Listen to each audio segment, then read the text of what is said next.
दोस्तों, आज हम आपको मुस्लिम आक्रांताओं की उस क्रूरता के बारे में बताएंगे जो गुरु गोविंद सिंह जी के वीर मासूम बच्चों को सर्दी से बचाने के लिए मोतीराम मेहरा को झेलनी पड़ी थी।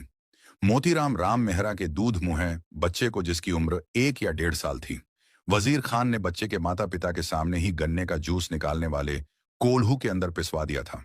वजीर खान गुरु गोविंद सिंह जी के छोटे साहिबजादों जोरावर सिंह और फतेह सिंह, जिनकी उम्र 9 साल और 6 साल थी, उनको इस्लाम कबूल करवाने के लिए कड़कड़ाती ठंड, दिसंबर का महीना में छोटे बच्चों और उनकी वृद्ध दादी माता गुजरी जी को सरहिंद के ठंडे बुर्ज में कैद किया गया।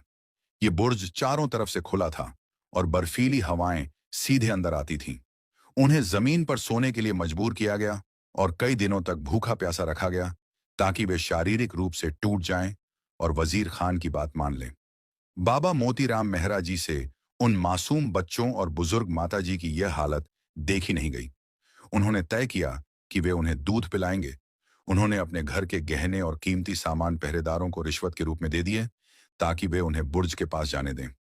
रात के अंधेरे में वे चुपके से गर्म दूध का लोटा लेकर बुर्ज की दीवारों पर चढ़कर अंदर पहुंचे। लगातार 3 रातों तक उन्होंने इसी तरह साहिबजादों और माताजी को दूध पिलाया, जिससे उन्हें उस हाड़ कपा देने वाली ठंड में जीवित रहने की शक्ति मिली।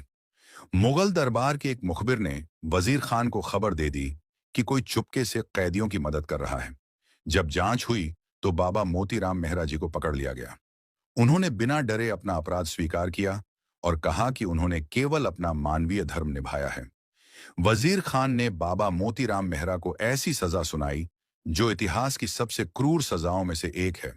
पहले वजीर खान ने गन्ने का जूस निकालने वाले कोल्हू में बाबा मोतीराम मेहरा और उनकी पत्नी के सामने ही उनके दुधमुहे बच्चे को कोल्हू में गन्ने की तरह पिसवा दिया, और फिर बाबा मोतीराम मेहरा और उनकी पत्नी को भी उसी कोल्हू में गन्ने की तरह पिसवा दिया। दोस्तों, बाबा मोतीराम मेहरा भी हमारे लिए, सनातन के लिए, भारत के लिए, सिखों के लिए बहुत सम्मान के योग्य हैं। हमें यह भी याद दिलाना चाहिए कि बाबा मोतीराम मेहरा भी सनातनी दलित ही थे, जिन्होंने गुरु गोविंद सिंह के साहिबजादों को बचाने के लिए अपनी और अपने परिवार की जान न्यौछावर कर दी। नमन है ऐसे वीर योद्धा को।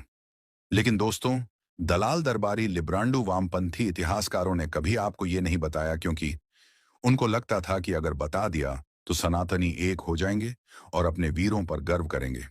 लेकिन इन दो कोड़ी के इतिहासकारों को तो मुस्लिम आक्रांताओं की दलाली करनी थी, और हम भारतवासियों से वो सब छुपा लिया जिस पर हम गर्व कर सकते हैं और जिससे हम अपने इतिहास और दुश्मन का पता चल सके, क्योंकि